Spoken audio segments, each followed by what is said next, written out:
Alright, my friends, you are watching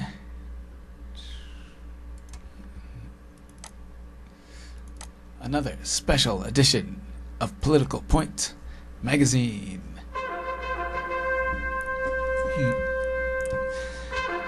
You are watching Political Point Magazine, where the right is right and the left, well, the left is always on the wrong side of history. Why? Because political minds want to know. So enjoy a conservative point of view. And let's talk pea soup. With tonight's special edition Memorial Day episode, One Nation Under God, the founding principles of the United States. Yes. And now, my friends, we welcome you. Tonight, we talk about the role of God and religion in America. And I am your host, William Mitro. Welcome. Welcome, my friends. Alright, now, I have been talking on Facebook and several other social media about the role of our founding fathers and God and everything and religion. All right, and now it strikes me as, politically odd that the well, not necessarily politically odd, but liberals always try to rewrite history. Okay, so that's why now on this show tonight, I am going to set the record straight. Alright, because this is about the founding of this nation. Okay, of course, we are one nation under God. Alright, and it says that in our pledge. Right, but the one nation under God, and this is our intro here. All right, so I will start this off with the Pledge of Allegiance, as it was and as it forever will be. I pledge allegiance to the flag of the United States of America and to the republic for which it stands, one nation under God, indivisible, with liberty and justice for all. Alright, now, on this show tonight, we talk about the true intentions of the founding fathers and what this nation was founded upon. This nation was founded upon the Judeo-Christian faith. Right? The Judeo-Christian faith principles. Alright, now, okay, and you can look it up in our founding documents, okay, what our founders believed. All right, everyone from Washington to Madison to Lincoln, and also it is also clear that on our currency, okay, we have "In God We Trust." Not the way the founders intended it. Do you know the real story of religion? We have "In God We Trust" on the dollar bills and on our currency. All right, and so this, my friends, is quite the show that we have for you tonight, because I am going to display plenty of proof of what our founding fathers intended. All right. Now, starting with the Constitution and our founding documents, like the Declaration of Independence. Okay? Now, if you go to the National Mall, you can actually look and see our founding documents. All right, but and it's in our Constitution. Okay, that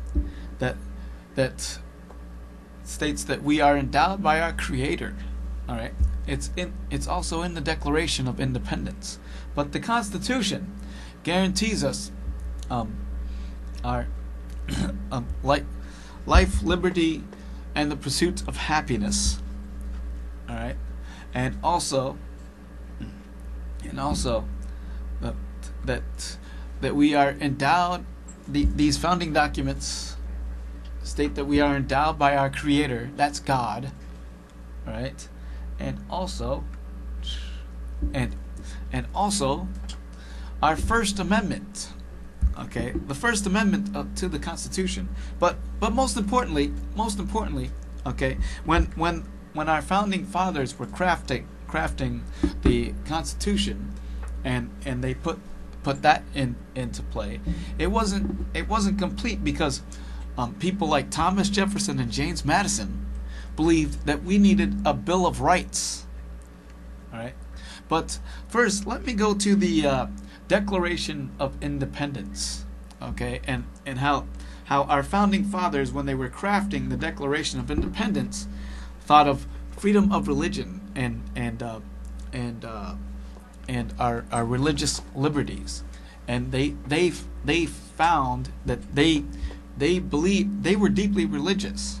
Okay, now in our Declaration of Independence, mind you, okay, in our Declaration of Independence, right, it states, okay, our Declaration of Independence, it states. Whoa, oops, hold on a second.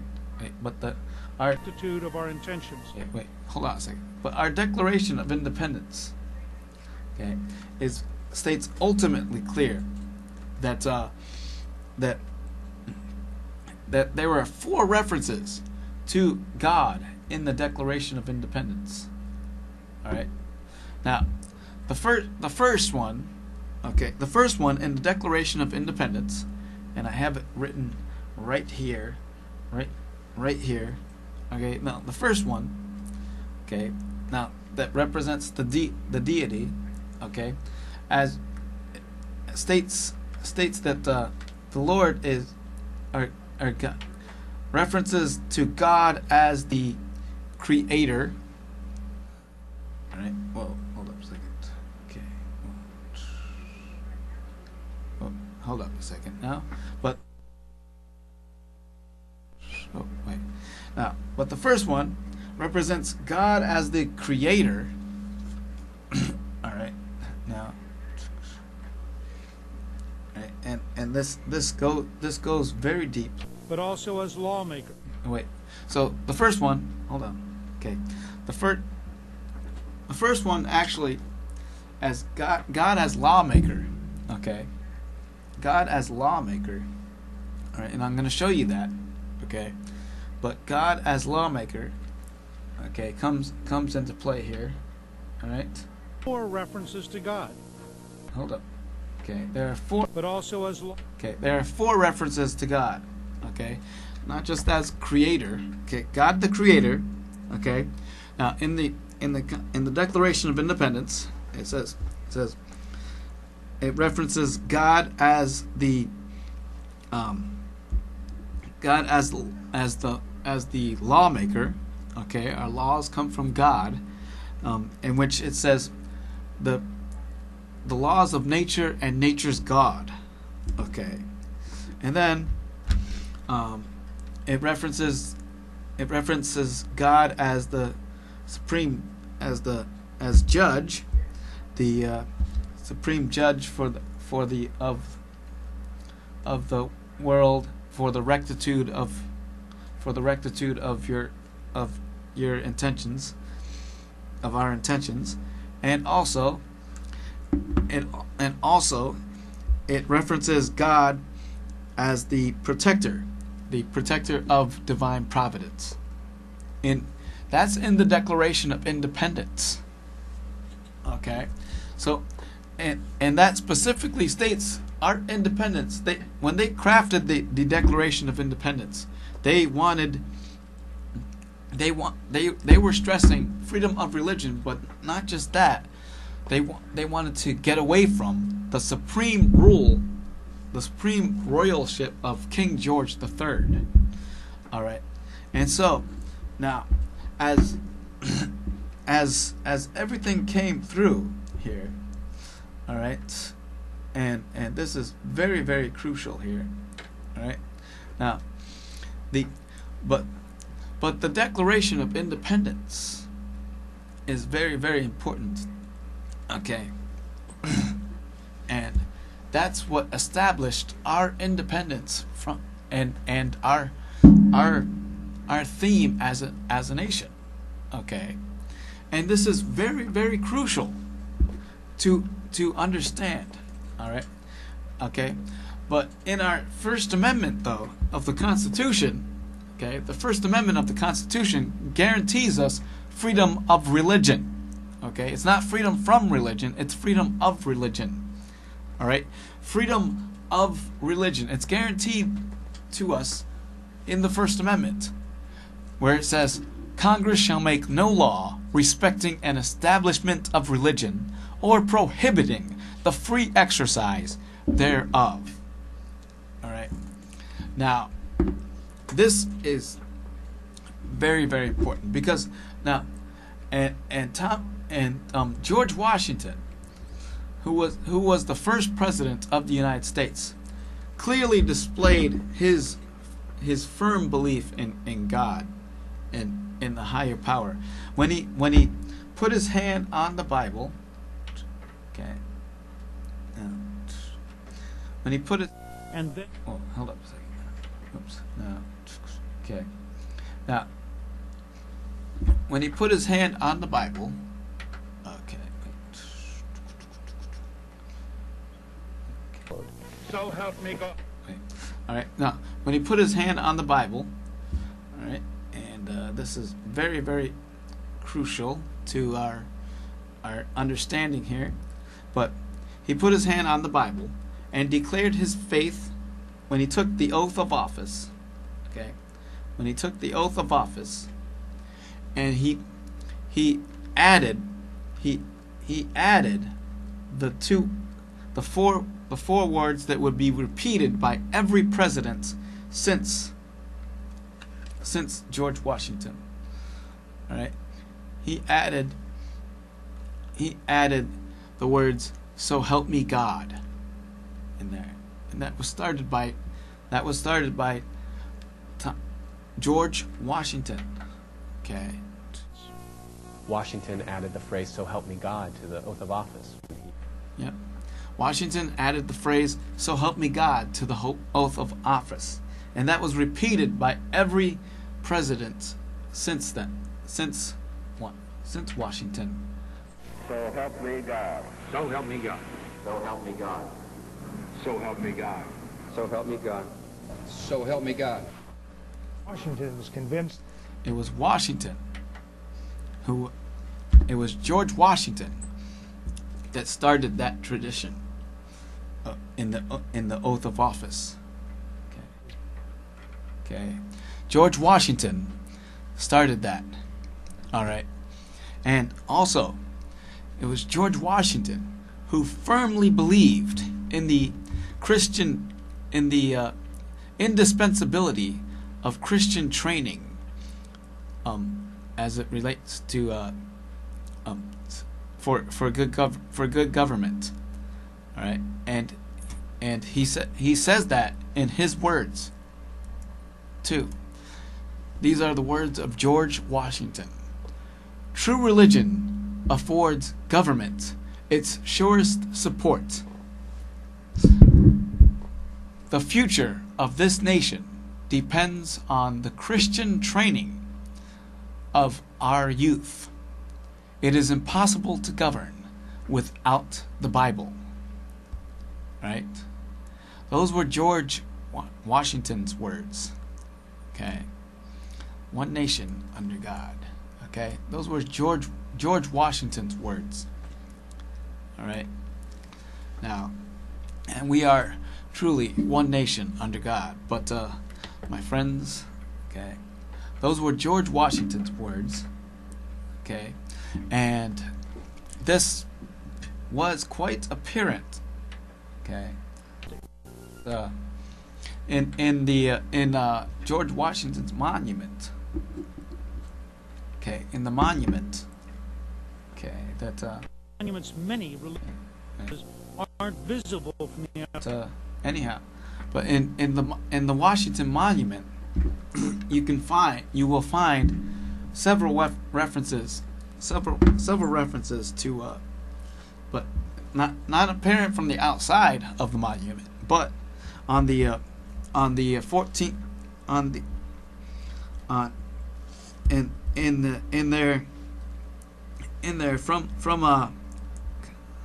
in the cornerstone there is a Bible, okay, in there, and then and then on the 14th landing there's a prayer from the city of Baltimore.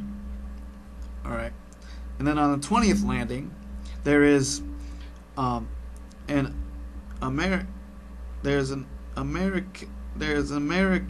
memorial from Chinese Christians, and then on the 24th landing there's a presentation from Sunday school children from the Methodist Episcopal Church. Okay, and at the very, very top of the Washington Monument there are the words inscribed Laus Deo. Those are Latin. That is Latin, and what that means is praise be to God. All right. So, but George Washington firmly believed in the, like I said before, the indispensability of Christian training for good government. All right, and he was deeply religious. In fact, our founding fathers were deeply religious, and they used the Bible. Okay, they used the Bible as their guide for good government. Okay, Washington even stated that. All right. In fact, all of our schools, mind you, okay, including colleges and universities, all of our schools, public, private, and college universities, they all had one main textbook, and that was the Bible. All right. In fact, this country was founded upon the Judeo-Christian faith, and we were founded and our founding documents made it official in 1776, right? All right, but okay, the extreme secularist movement didn't come into play until the mid 1800s. Okay, when this man, Horace Mann, who was a legislator from Massachusetts,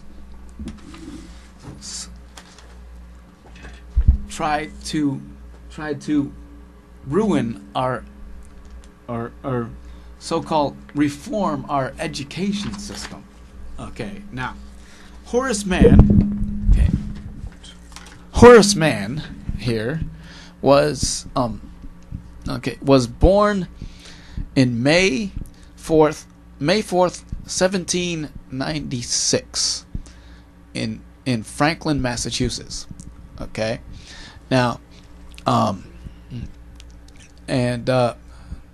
he was an American politician and so-called educational reformer. He was a Whig, but he was brought up Unitarian, and as he grew up, he went against his Unitarian ways and his Unitarian upbringing, and then he founded the Massachusetts Board of Education. Okay, now in he was a Whig, but and he tried to promote speedy modernization of the education system. All right. Now this is the man who is responsible for the socially and liberally and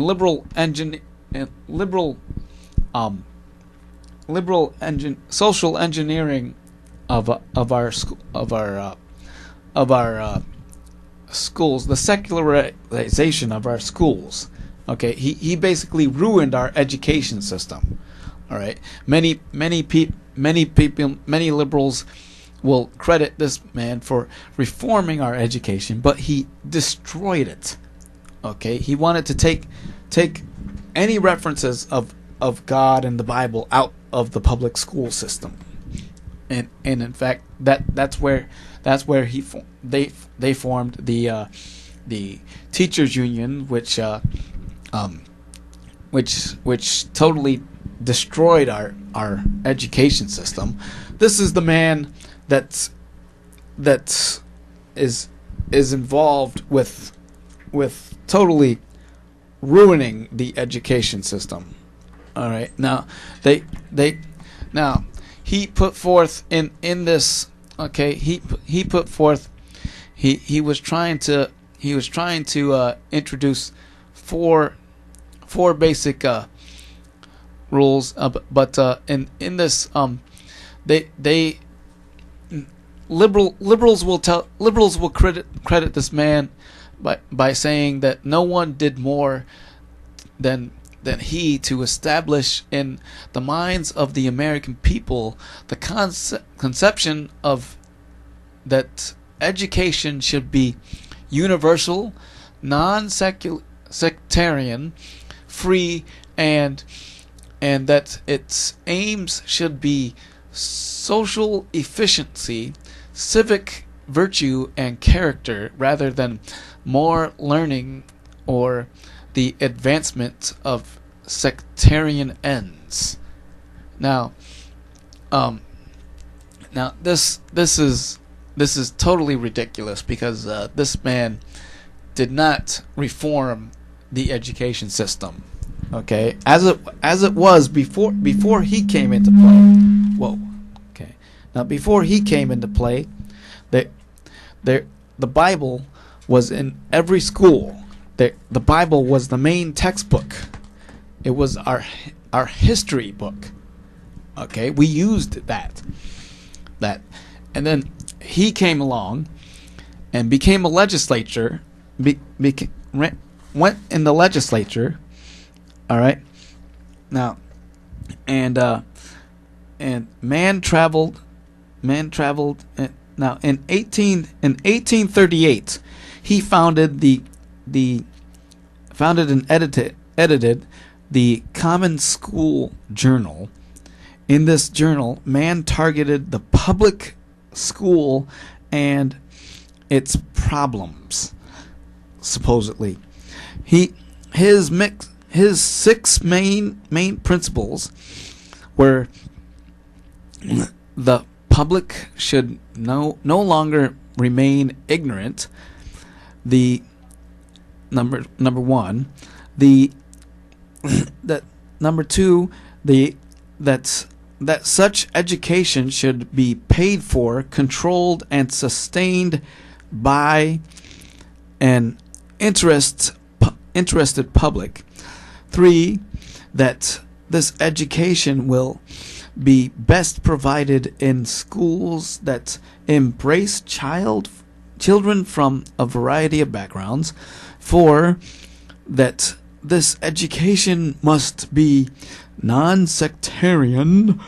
5, that this education must be taught by the spirit, methods, and discipline of a free society. And 6, that education should be provided by well-trained professional teachers. Okay, now, but this is the man that that introduced the secularist movement.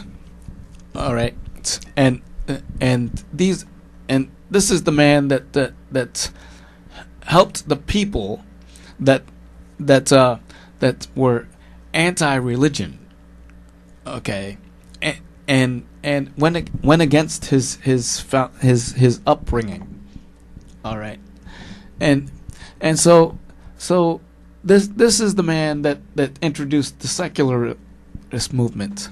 Okay, we are not a secular nation, my friends. We are not a secular nation. I repeat that. We are not a secular nation. We are a center-right nation. We are a nation founded on the Judeo-Christian faith principles. All right? And so, my friends, this man is actually the enemy. This is the guy who's responsible for the liberal indoctrination of our schools. All right. So that and so my friends, when we speak about education in this country, we need to remember that it is very important that we think about school choice. All right. Schools, sure. In that they believed that education should be universal. Notice that universal word again. They do the same thing with healthcare. Okay. These liberals want universal healthcare, but universal healthcare doesn't work. Okay. And that's what they tried to do with the education system. Universal. All right. But universal and secular. Okay, that's their mantra. Okay, but no, we are not universal and secular. Okay? We are a center-right nation. We are one nation under God. All right? And that's what our founding fathers were all about. One nation under God. Okay?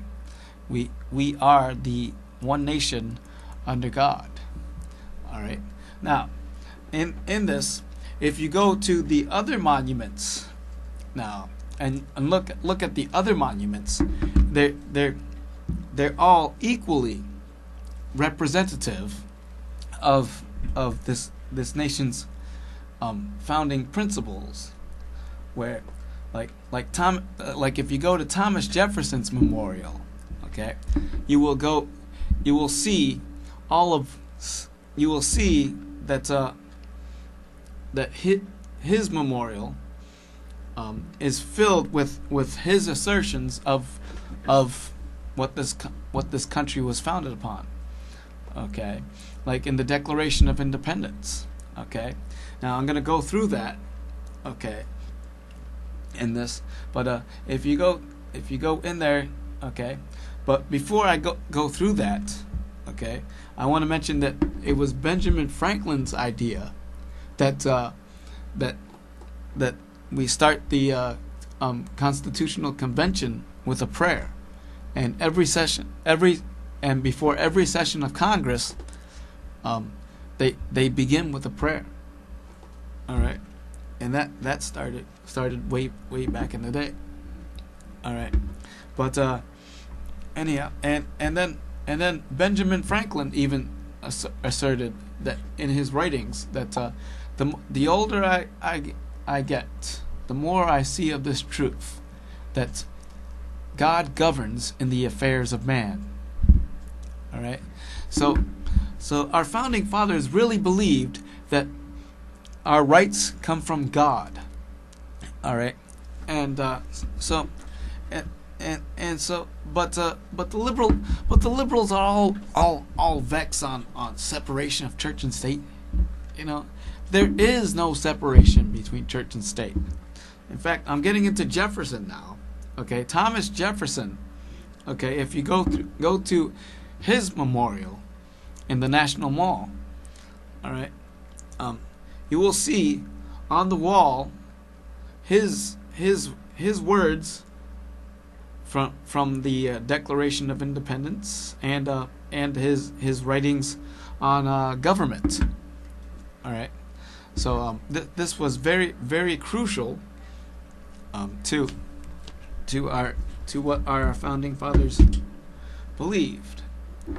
All right, but if you look on the wall of his, there are his words. All right, there are his words. Okay, right here. Let's take a look. Jefferson's words. I have sworn upon the altar of God eternal hostility against every form of tyranny over the mind of man. And then on the wall, you will read his writings from the Declaration of Independence. All men are created equal, that they are endowed by their Creator with certain inalienable rights. And then on another wall, he writes about his views on religion. God hath created the mind free. All men shall be free to profess and by argument to maintain their opinions in matters of religion. Yeah. And you see, so, but, you know, and even when Jefferson was president, okay, now, I say there's no separation between church and state, okay, and a lot of people bring this up, but Jefferson's writings clearly indicate that he believed in the deity. All right, and many people also bring up that Jefferson coined the phrase separation of church and state. No, he did not. The only reason they're bringing it up was because of a letter that Jefferson wrote while he was president to a Baptist church, saying that the First Amendment built a wall of separation between church and state, but there's no mention of that in our Constitution or in any other of our founding documents. All right, so there is no separation of church and state. In fact, there is a separation of powers, but there's no separation between church and state. All right. In fact, in a sense, the state became the church when Jefferson was president, because he allowed public officials to hold church services in executive buildings. And he too also went to held church services in Capitol buildings. In fact, but the only thing that went against his views, his religious views, was slavery. And being that he was a slave owner himself, he actually warned that God would put his wrath upon the American people if slavery were to continue. All right. In fact, he says it right here. Indeed, I tremble for my country when I reflect that God is just, that his justice cannot sleep forever. See, so Jefferson knew that slavery could not continue in this country. All right. And so we go forth. And now let me just mention that certain traditions were carried out, okay, that reflect on our religious beliefs, okay. Now if you go to the Lincoln Memorial, okay, now the Lincoln Memorial is quite the best memorial to go to seek references to our religious faith and stuff. In fact, okay, the Lincoln Memorial, okay, there's the best biblical speech of all time, which is his second inaugural address, and then even the Gettysburg Address was Lincoln's even the Gettysburg Address. Lincoln invoked the Bible in there and everything. Okay, but Abraham Lincoln was one of the greatest presidents we ever had, because he ended slavery. All right, and so as we begin now there's certain traditions that were started from Republican presidents. Now, Lincoln was the founder of the Republican Party and the first Republican president. Okay, and under Lincoln started the tradition of Thanksgiving. All right, in which he declared that the last Thursday of November be the day of Thanksgiving. All right, now, and in 1878, under Rutherford B. Hayes, we had the first Easter egg roll tradition at the White House. Okay, and in 1889, under Benjamin Harrison, another Republican president, he started the tradition of the decorated Christmas tree at the White House. All right, so that's where that started. All right, and so carrying on the traditions. In fact, now secularism and political correctness did not come into play until the late 1990s. Okay, when they were working on FDR's memorial. Okay, now even FDR, Franklin Delano Roosevelt, was religious. In fact, he was the man that led us in prayer through the through World War II. All right, now, and I'm gonna show you this prayer. Okay, now, I'm gonna show you this prayer here. But FDR. Okay, now, if FDR had to deal with the Great Depression, all right, but ultimately it was prayer that got him through that. All right, but I want to show you the prayer here. All right, take a listen. Great challenge.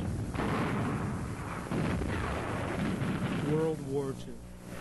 On the evening of D. Oh wait, yeah, but on D-Day, okay, it was FDR that led us in prayer. The country in a. Okay, that he wrote himself. Almighty God, our sons, pride of our nation, this day have set upon a mighty endeavor, a struggle to preserve our republic, our religion, and our civilization, and to set free a suffering humanity. O Lord, give us faith. Give us faith in Thee. The amazing prayer. But that was FDR and how he led us in prayer. Now, and the whole you know, the whole political correctness thing did not come into play until the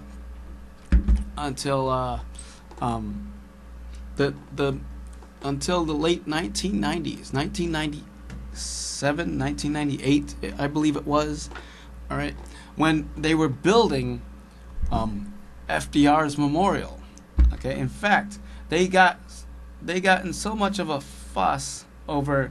Okay, they got in so much of a fuss over the political correctness crowd, the secularists. Okay, they didn't want the anti-tobacco people got upset over FDR's depiction of the presidential cigarette. Okay, the animal rights activists got upset over the depiction of Eleanor's the statue with her wearing a fur. All right, and then there was this whole fuss over FDR's presidential wheelchair. You know, he was paralyzed from the waist down from polio. All right, but it's quite ridiculous when these insensitive people come in and they just blow everything. You know, political correctness made everything politically incorrect. All right, you know, and it's like these people, these liberals that try to impose upon us these liberal views, and they try to rewrite history by putting in all this, imposing this on us. Okay, it's just not reminiscent of our beliefs. All right, and it's clearly now, even now there have been lawsuits, you know, from these people. These people have tried to take the words "under God" out of our Pledge of Allegiance. Okay, these people have tried to remove public displays of religion from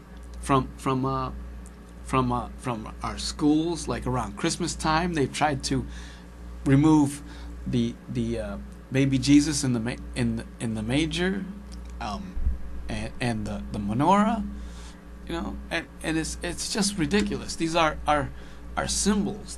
These are the symbols of our country, and they've even tried to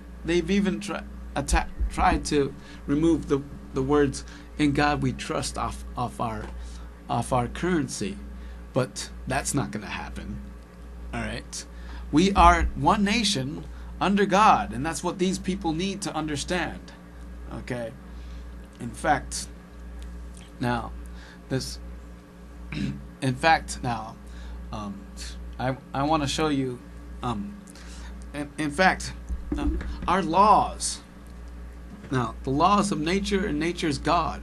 Okay, our laws are based on our founding beliefs in the deity. In fact, if you go to the U.S. Supreme Court building, all right, okay, there are the Ten Commandments on the wall. In fact, now in a recent poll, 89% of the population believes in God.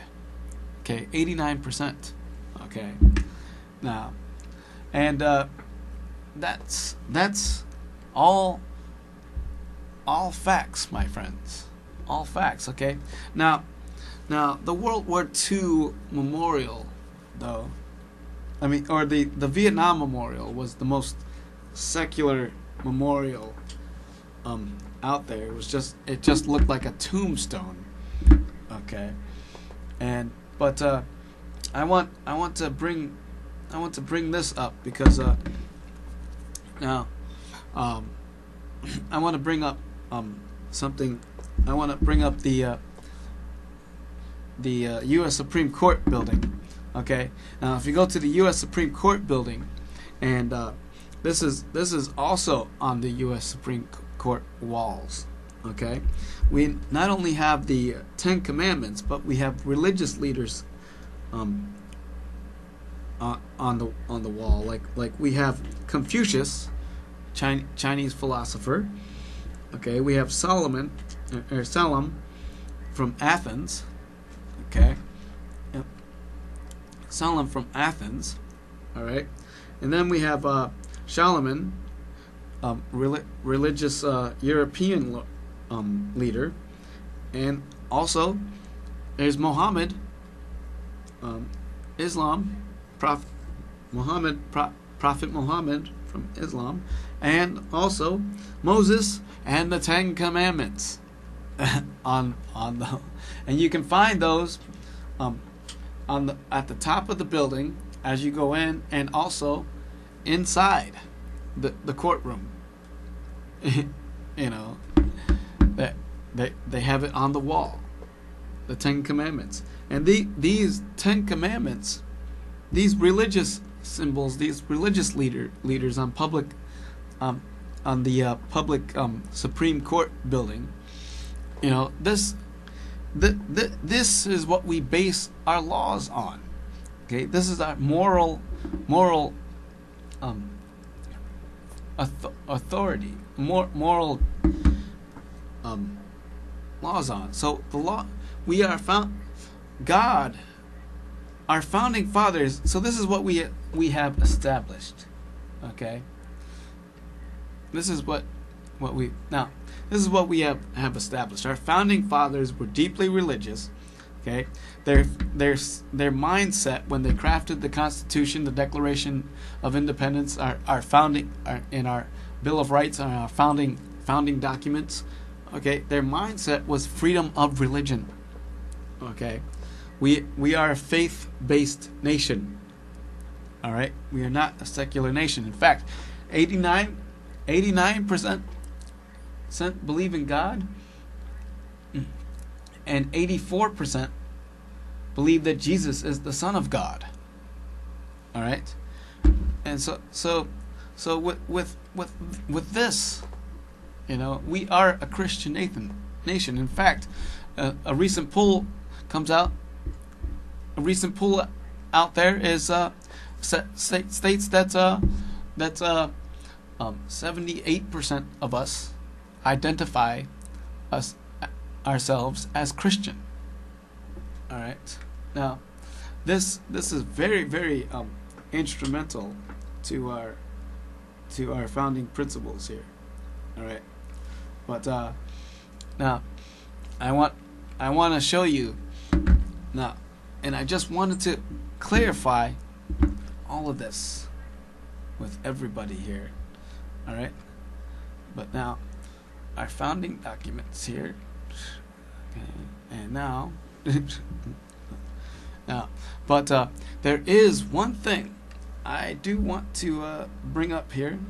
Okay, and that is, now, we are one nation under God. Okay, and so, my friends, I take you to the Bible. Okay, and once again, I'm going to recite our Pledge of Allegiance.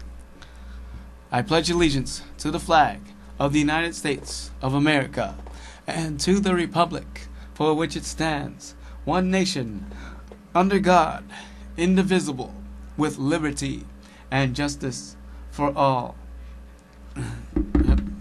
And now, I encourage everybody out there to learn your history. All right. Now, I have been a firm believer of this country, but read your history. All right, we are one nation under God. All right, and now I even want to bring up here now that that even in the words of Ronald Reagan. All right, now Ronald Reagan was one of the greatest presidents this nation has ever had, and he even made the call that we are one nation under God. All right. In fact, he had a strong warning that if we ever forgot that we were one nation under God, that we would be one nation gone under. All right. In fact, I have that direct clip, okay, coming up here, okay, and I wanna leave you with that, okay, with that thought, okay, because we are one nation under God. All right, and this is what I want to make clear, okay. It's in our founding documents, it's in our founding fathers' writings, and history, okay. In fact, Okay, here it is, my friends. All right. In fact, okay, now I'm going to leave you with this. Okay, because we are coming. I am going to come down to the wire here. All right. In fact, here. All right. And we will put this: one nation under God. Okay. Now, one nation under God. All right. And this is the last words for the night. Okay.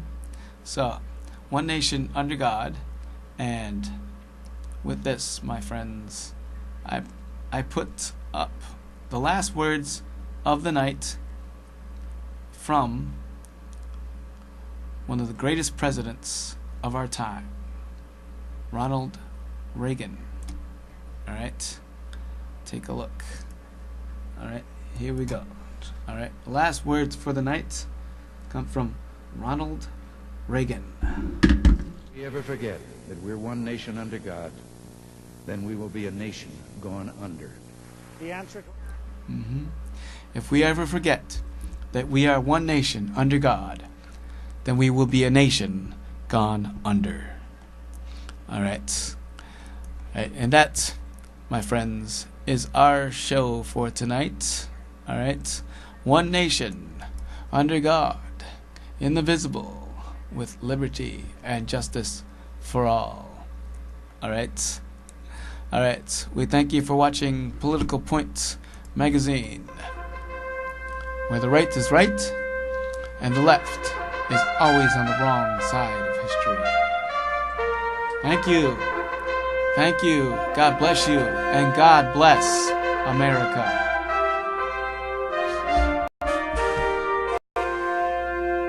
Follow me on Twitter at WilliamMetro2. And check us out on YouTube.